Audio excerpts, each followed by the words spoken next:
Magandang araw mga idol. Dito tayo ngayon sa Sigamot, Libmanan, Camarines Sur. Dito po yung ating bagong project, bago naming trabaho. Ang gagawin ko dito ay yung stone masonry. Stone masonry sa tabi ng karsada para protection sa lupa. So marami tayo dito mga kasamahan mga idol. Kaya iikutin natin.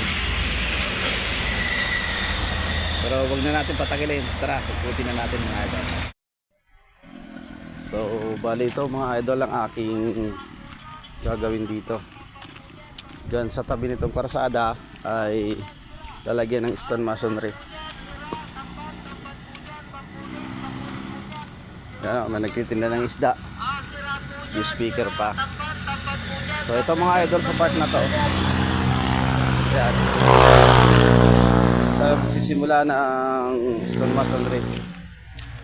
Yan, part na yan mga idol. Hindi po makapahukay ng mahaba kasi maraming tubig. Dapat pakahukay ng mga ilang metro. Maglalagay ng bato at bubusan para makaangat sa tubig.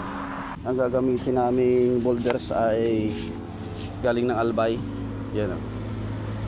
Yan, marami ng materyales.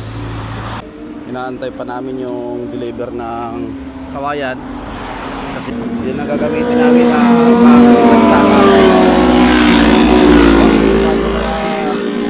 agad. Ayan mga idol. So pupunta natin yung barracks. Bisitahin natin yung barracks. Shoutout nga para sa mga taga Sigamot, Libmanan. Yan.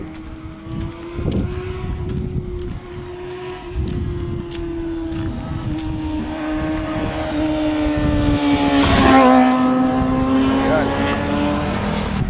Ito ay dadagdagan ng karsada, palalawakin or palalakihin para mas maganda yung daanan ng mga sasakyan. So ito yung papasok sa aming barracks. Dito kami sa katabi ng resort. Hindi ko alam kung anong resort to. So ayan yung aming ginagamit na backhoe. Yan o. Shoutout kay partner Joseph Butyal. Inayos yung kanyang backhoe kasi hindi na raw malamig yung aircon. Talabog kasi sa bahay ang unit na yan. Yan yung sasakyan ang nag-aayos. At ito naman yung aking service. Yan sa Chicks TV. Ayan. Yan yung truck. Bulldozer. Yung loader. So yun ang barracks ng aking mga katrabaho dito. Yung forma ng PCCP. Ito yan.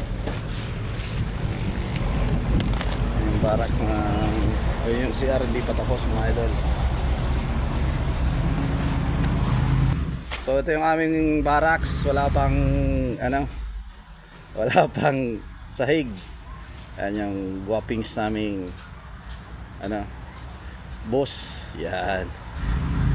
Anak ni Tay Jimmy. Ito yung aming barracks. Ito naman ang aming secretary. Hindi pa rin. Ayan mga idol. Sige, hanggang dyan lang muna mga idol at abangan nyo na lang yung aking mga susunod na vlog dito sa aming trabaho. Okay. Keep safe and God bless you all.